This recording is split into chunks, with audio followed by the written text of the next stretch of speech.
We've now made it through 2 weeks of OTAs, and the Bears offense continue to stand out and give Chicago Bears fans a reason to be excited. We're talking about the players that have stood out so far throughout the 2 weeks of OTAs, what it means for the Bears offense to start the 2026 season, and of course, we're going to dive into the mailbag and hear from you guys and your thoughts on the Chicago Bears. As it is Friday, that means it is mailbag day here.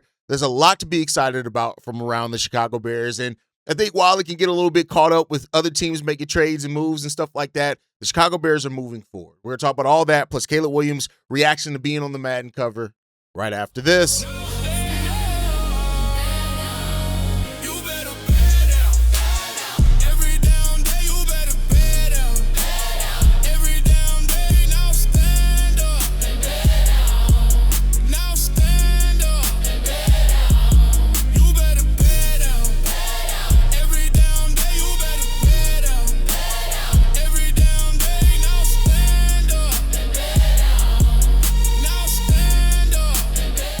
What's going on, Bears fans? Welcome to another episode of Chicago Bears Central, your number one spot for everything Chicago Bears related. I'm the host there, Haize, but more importantly, you guys can follow the channel at Chi Bears Central on every social media platform we happen to be on. With that said, let's go to get in this content for today, y'all. So I want to first off talk about the players that have stood out so far throughout OTAs, and I think there are a number of ones, and especially on the offensive side of the ball, that should have Bears fans really excited about what this offense can be. Now, OTAs are OTAs, and I want to always make sure that I throw out the fact that when you don't have pads on, it's easy for the skill positions and the offense to look great. When pads get on, I think that's where you really see the explosion from the defense, really where you see a lot more things on. So once we get through training camp and the pads get on, that's where we're going to be able to see how much of this of what we've heard so far maintains us being excited about. But I do think they're excited things, and the first thing is Caleb Williams. I mean, listen. It all starts and ends with Caleb Williams and Ben Johnson, and that's the thing there, right? Being revealed as the cover athlete for Madden 27 brought a little bit more to it, but he had another solid week of practice, according to Clay Harbor. Arm strength looks as good as always. The ball still jumps off his hands. Caleb Williams had an absolute dart across the middle to Luther Burden as well. That one came from Herb Howard, and even with Jalen Johnson in tight coverage, he was still able to nail that pass to Luther Burden as well. It seems like, via everything we've heard through the first week of OTAs and the second week of OTAs, is that Caleb Williams has a command over that Bears offense that you want to see coming into your second year with the same play caller. And that's going to help this team get out to faster starts. That has to be part of what we try to do this season, is get out to those faster starts. And I think that's going to be a big thing in regards to it, right? So at the end of the day, I feel like this, with reactions from people with Caleb Williams getting the Madden cover and all this type of stuff, at the end of the day, I think it comes down to just this one thing. Caleb seems ready, and he seems like he's used this offseason to take that next step. Now, of course, many people are going to be looking at the completion percentage for Caleb Williams, Ben Johnson included, and you're not wrong for looking at that and wondering if that's going to make the necessary step forward as well that the Chicago Bears need. But Caleb Williams is a dude that is ready to get the job done. He's saying the right things. He's showing the right things up until this point. And we just got to hope that it's going to keep going and maybe even be stronger as the season goes on and once we get in the regular season. Caleb, the Chicago Bears offense has so many weapons, but how you get the ball to those weapons is going to matter, right? And so, I've talked about it as well. The offensive line has to be at a top-notch position. If it's not, it's going to be ugly. So, overall, Caleb Williams is a big reason to feel very confident about this team, and what we've heard throughout him and this OTA period has been so glowing that Caleb Williams may be the first 4,000 yard passer for the Chicago Bears, and hell, that may be lowballing it. Like, if Caleb Williams does get that completion percentage closer to 64, 65%, which is a major drop coming up from 58%, but he was 62% his rookie year, you get that closer to 65%, 4,500 yards is very much so on the table for the Chicago Bears and for Caleb Williams as a passer this year. Let's just go out and see if Caleb Williams can get it done. The next player goes right in hand with that is Luther Burden. Ben Johnson has been glowing about Luther Burden almost since the first OTAs, right? We keep hearing, like Clay Harbor points out, that he made a couple of plays in tight coverage, continues to show it when he gets the opportunities. One thing that I've talked about a lot here is how important it is for somebody to step up and be that stabilizer that DJ Moore was, right? And you lost that in your wide receiver room. Still have a very talented wide receiver room, but you need somebody who's going to stand up, stand out, and really be that consistent threat that no matter when their number is called, they're ready. That stays healthy, stays on the football field. And Luther Burden is in a position to really be able to do that. Everybody's glowing about Luther Burden and how him and Caleb worked out that chemistry as the season went on. I think that it gives a lot of hope as well coming into the season. But I think the Bears wide receiver room overall is a really strong point for the Chicago Bears. So Luther Burden having a year two leap is going to be really great for him. We already know when he gets the ball in his hands, he's special. So it's about finding the way to get the ball in the hands for him. He's going to be used in a lot of different ways. Those jet sweeps are going to be there for him as well. And we're going to see what's going to happen there. But right along with him, another second-year guy, and that's Colston Loveland. Colston Loveland had a really great day in the last OTAs, but also it's just like the smoothness that he plays with is something that's been standing out to a lot of people, right?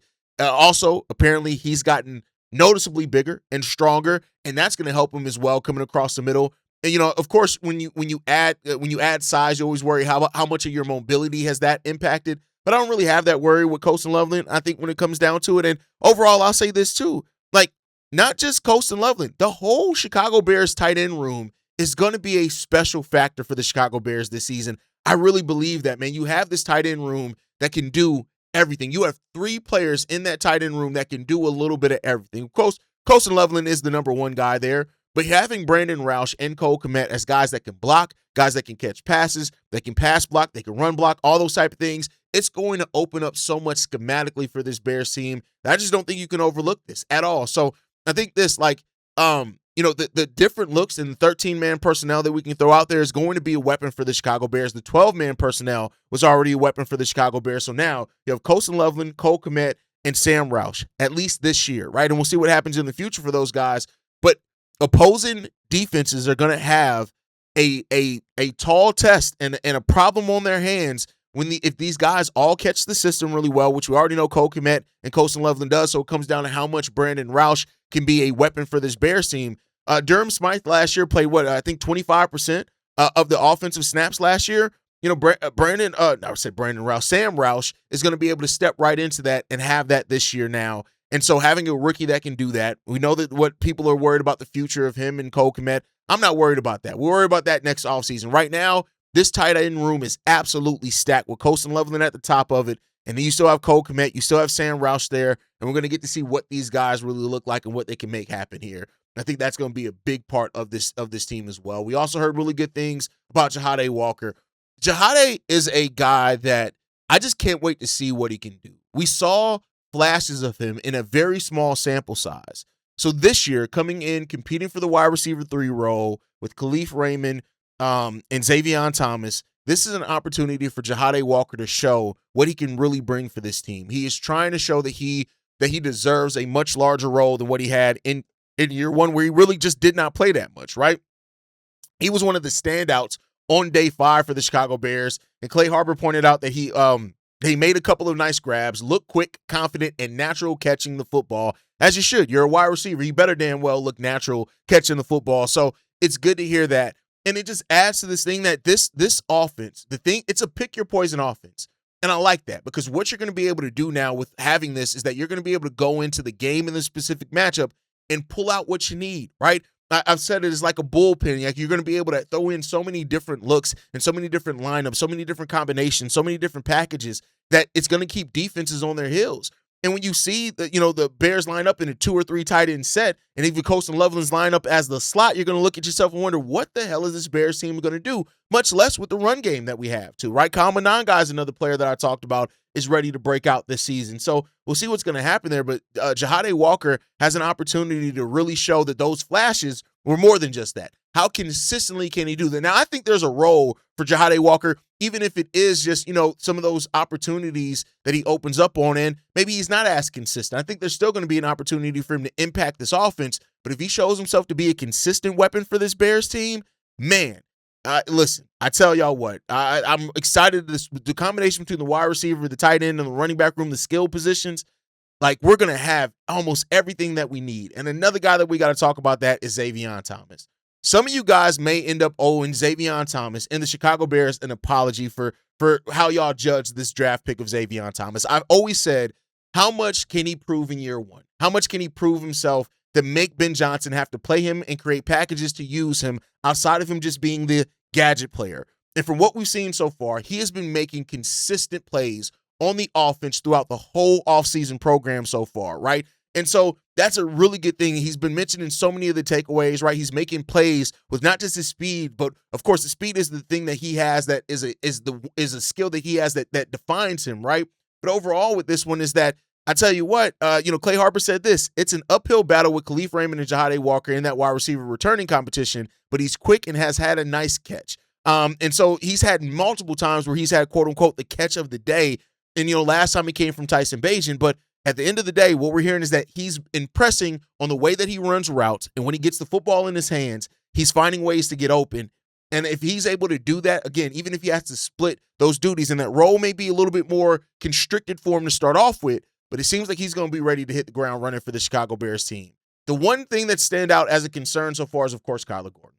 Kyler Gordon, if we're labeling any loser so far in the OTAs, which it's OTAs, I'm not going to label anybody a loser, but if you label anybody that has a concern, Kyler Gordon with another soft tissue injury is there, right? He's been absent from both weeks of OTAs. Ben Johnson talked about building trust with Kyler Gordon and stuff like that, so he's going to have to do that, and he has a long road ahead of him. Those soft tissue injuries suck because the thing that only really heals those is rest. But Kyler Gordon's going to have to get out there, get on the football field because, the way that Dennis Allen wants to use him, it can, I'm not going to say makes or breaks the defense, but it does make things easier. It makes those matchup things such a big part when you look at how Dennis Allen likes to use his defensive backs, and not having a weapon out there like Kyler Gordon, it definitely hurts and limits this team. So let's hope that he can get out on the football field, in the next set and really start, getting out there on the football field and start making some of these plays so we can start building that quote unquote trust in Kyler Gordon. At least that's the hope. But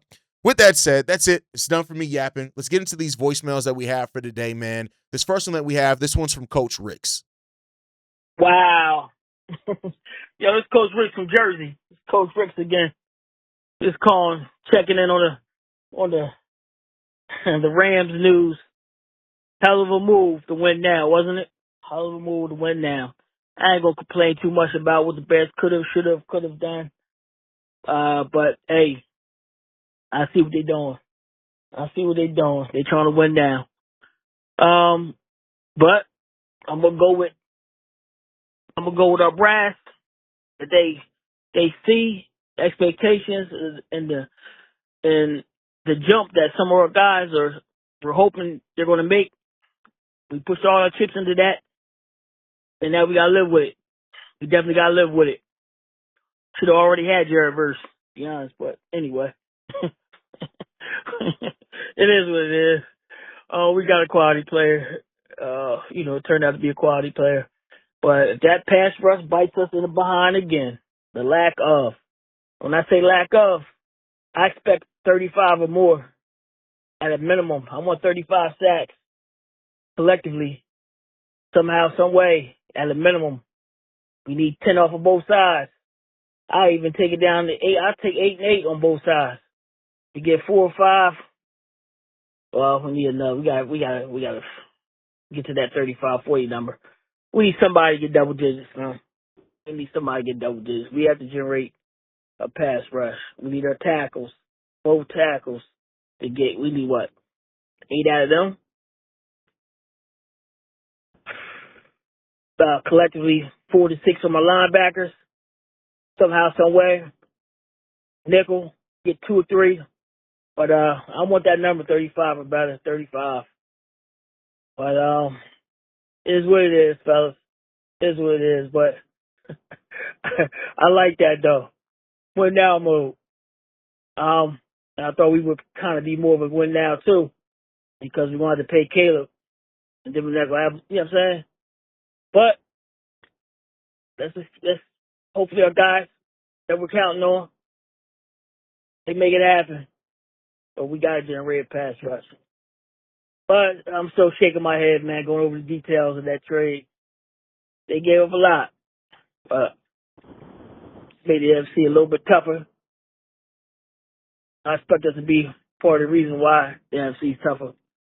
So I still expect us to win 10 or 11 games and be in a condition to win it. Let's take another step. What's that next step going to be? 2 wins this year? AFC championship game? I expect it to be there. If the Bears pass rush holds this team back for yet another year, Ryan Poles doesn't get any excuses for not heavily addressing the defensive line next offseason, right? That's just the way around it. If he doesn't address the defensive line in a meaningful way next offseason, he may have to walk around Chicago with a mask on so people won't know who he is. You can only push off things so far. We saw him do it with the offensive line, and then it came around. We built one of the better offensive lines in football. You have to do that with your defensive line. I get it this season, not wanting to make the big splash move acquisition. You got contract extensions coming up. You didn't want to lose out on any of your draft picks to make some of these moves that other teams made. And it does seem like they want to give Austin Booker a chance and opportunity to show his growth and what he can bring for this team. But you gotta start making that. Now, Jordan Vandenberg, I do think is somebody that can make an impact. Neville Gallimore, Contavious Street, they're going to add consistent depth for this defensive line as well. You're hoping that Javon Dexter makes another step. But overall, if this defensive line is looking like what's holding the Bears back again, you got to get it together, right? And as far as the Rams, I don't give a fuck what the Rams did. We don't play them this regular season. It is what it is. The Bears have to handle who's in front of them. And that's just the reality of it. All right, let's get into this next voicemail, man. This one's from Keys. Yo, what's the deal, fellas? It's your boy Keys. Hope all is well with you and yours. With that being said, let's get to it. Man, I gotta say it, man, because I know I ain't put too much thought into it or anything like that, but just the news coming out. Bro, I'm fucking sick of this goddamn stadium bullshit talk. Like, at this point, just get the shit done, all right? Just like you said, Haize, and I think Pat has said it too. It don't make no never mind to me because I'm probably 9 times out of 10 gonna watch that shit from the crib. Either way it go.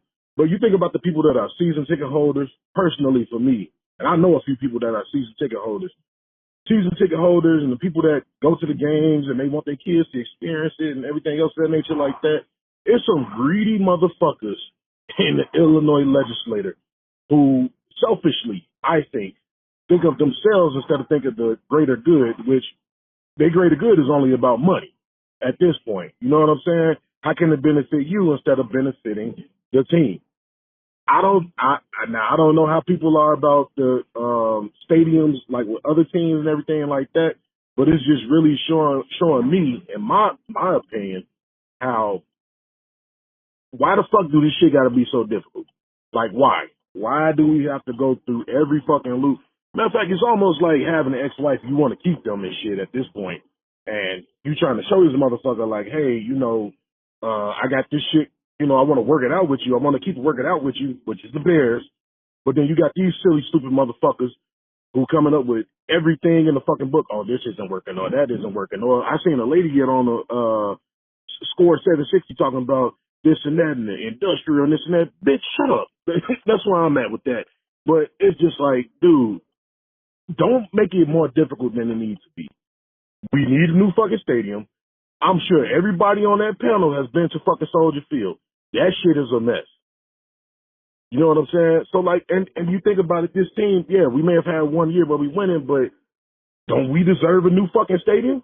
Don't we deserve all this and that? Don't the fans deserve to have the best of the best? And they not thinking about none of that shit, bro. And I'm at this point, like, if y'all gonna go to Hammond, Indiana, McCaskey, don't fall back on your fucking word and then say, oh, we're gonna stay in Arlington Heights. No, you gotta show a motherfucker better than you can tell him. That's where I'm at with that too. So, man, at this point, I don't give a fuck no more. Long as C-Ball does what the fuck he needs to do, I'm cool either way. Let me know what you guys think. As always, shout on up, bear down, man.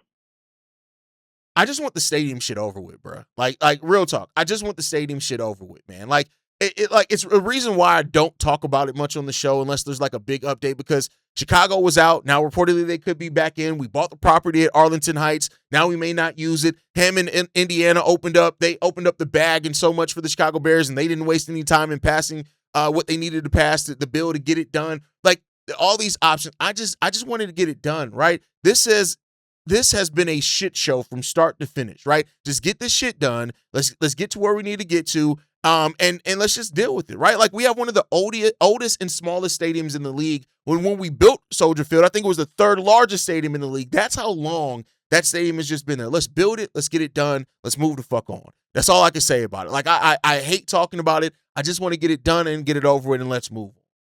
All right, let's get into this next voicemail, man. This one's from Darius. Well, what's happening, guys? Darius from Dallas, man. I just wanted to, I happened over the weekend, just be looking at some of the strengths on our team and breaking it down because, just like every year, they got us ranked at the bottom of the division, no matter what we do. And I'm sitting here thinking, and all I hear, see all these people on the score and all that shit, all I hear is, there's no way possibly you can have as good of a season as you just had. Well, why not? Why not? I get, okay, the schedule's tougher, but so are we. Okay? Look at the wide receiver room. Is there another wide receiver room that you would prefer to have right now in the NFC North other than ours? No. We got the best wide receiver room in the division. Okay? Look at the running backs. You might be able to say Detroit could rival it, but Minnesota can't. Green Bay can't, and it looked like Jacob's ass is going to be having a suspension anyway. So, you look at the linebackers. You're looking at T.J. Edwards, Jack Sanborn, and Devin Bush. What other, who else has a better one that you can flat out say just 100% better? And then you go to the safeties. Who's got a better safety tandem than Dylan Thieneman and Kobe Bryant in the NFC North? Look at the tight end room. Who's got a better tight end room than anybody in the NFC North? You know? Who's offensive line? Look at the offensive line. Now, there's still some question marks with left tackle and center, but I don't think that they're question marks that I'm too worried about. Maybe left tackle more than center. But when you look at the starting lineup where it is right now, who's got a better offensive line than us in the NFC North? I can't think of one that I would trade their offensive line for mine.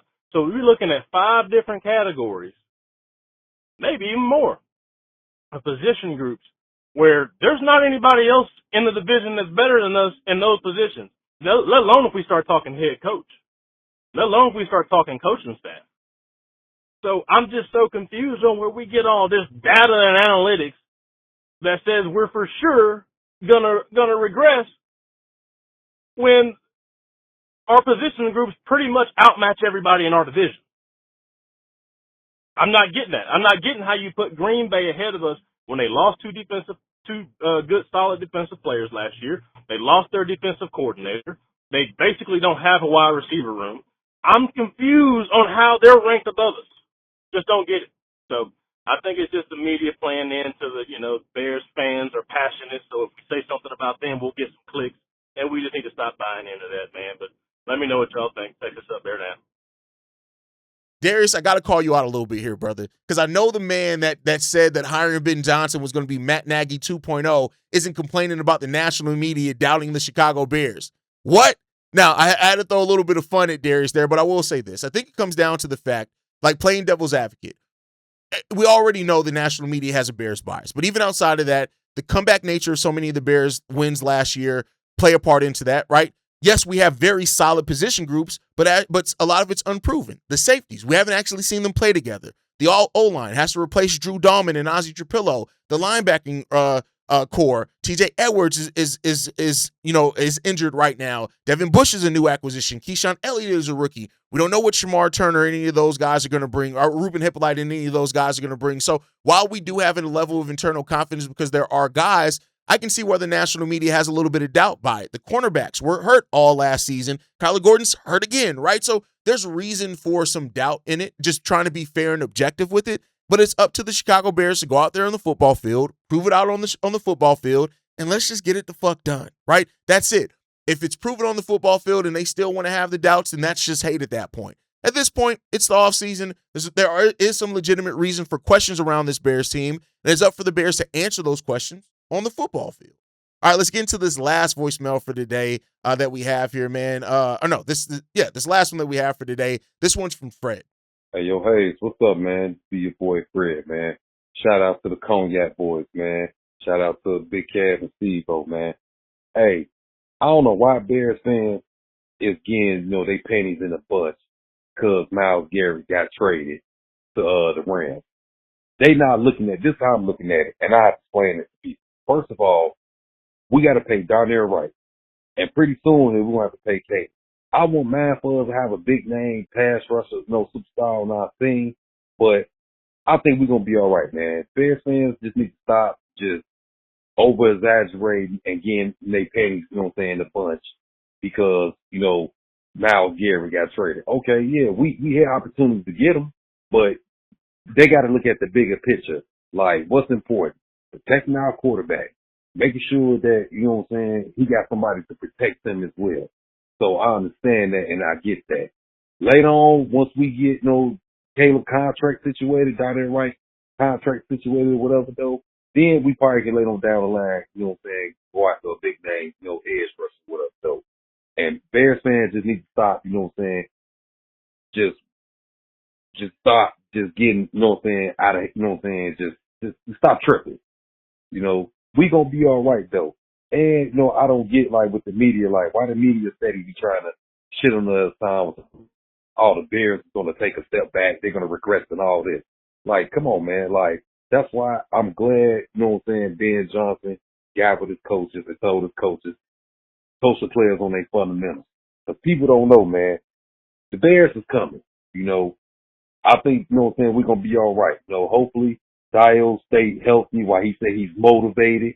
And our D-line, you know what I'm saying, our defense just surprised people. I already know what the offense going to do, so I ain't worried about the offense. Only thing I'm worried about on the offense is who's going to be our left tackle. Since, you know, Ozzie ain't going to be back, you know what I'm saying, on time. So that's my concern with that on offense, the left tackle. But other than that, though, I think we going to be all right, man. And then, you know, I see, you know, Green Bay fans, they hating because Caleb going to be on the cover of Madden the next year. So, and what I say to that, fuck them. At the end of the day, fuck Green Bay. So, with that being said, man, I just need my fans to just stop tripping and just stop fucking tripping. Plain and simple, though, man. We're going to be all right, though, man. I think Austin Booker is going to have a big year as well, too. I think everybody on the team going to have a big year. So, we just got to be patient, sit back and see. Let me know, big dog, what you think. Chicago up, bet down or nothing. Let's get it. The Bears were never going to trade for Myles Garrett, not with that assets. At this point, where the team are, they were never going to trade those assets. They weren't going to do that for Myles Garrett. It just is what it is, right? And so, but I do think like a lot of Bears fans expected the Chicago Bears to address the pass rush in a more meaningful way than what they did. It just is, right? So at the end of the day, like it's up for the coaching staff, it's up to the players, it's up to them to prove what they're going to do to improve the pass rush this year. If they, again, leave it all out on the football field, you do that, we're in a good spot. If they don't do it, then it's going to be something that we judge harshly throughout the entirety of the year. And that's just the reality of it. So let's go out here. Let's see what they have. I'm going to have faith in Austin Booker, Montez Sweat, as you said. Hopefully both those guys can get 10, between 8.5 and 10 sacks each. Hopefully that's the thing. That'll go a long way. Javon Dexter gets another 3, 4, 5 sacks. And then, you know, you have your guys fill in between the cornerbacks, the linebackers. You have your guys fill in, and you just find a way to improve that pass rush. That's what the Bears need to do. I'm not expecting us to have a top 10 pass rush, but I don't want us to have one of the bottom pass rushes either. Let's be a little bit more consistent about that, and then let's see where this team can go.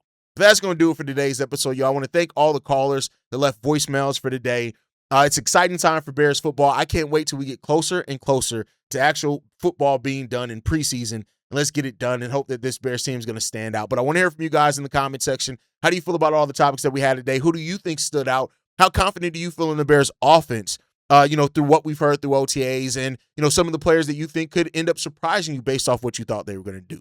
Make sure you guys like the video, subscribe to the channel as well, hit that notification bell so you never miss an episode or an upload. You can follow us at Shy Bears Central on every social media platform. You can send us any feedback, questions, comments, concerns, ChicagoBearsCentral@gmail.com. And lastly, if you want to leave a text message and our voicemail for the mailbag, the number to do so, 773-242-9336. We are the #1 spot for everything Chicago Bears related, but that is thanks to you, lovely and beautiful people. And like I like to end every episode on, Chi-Town up, but Bear down.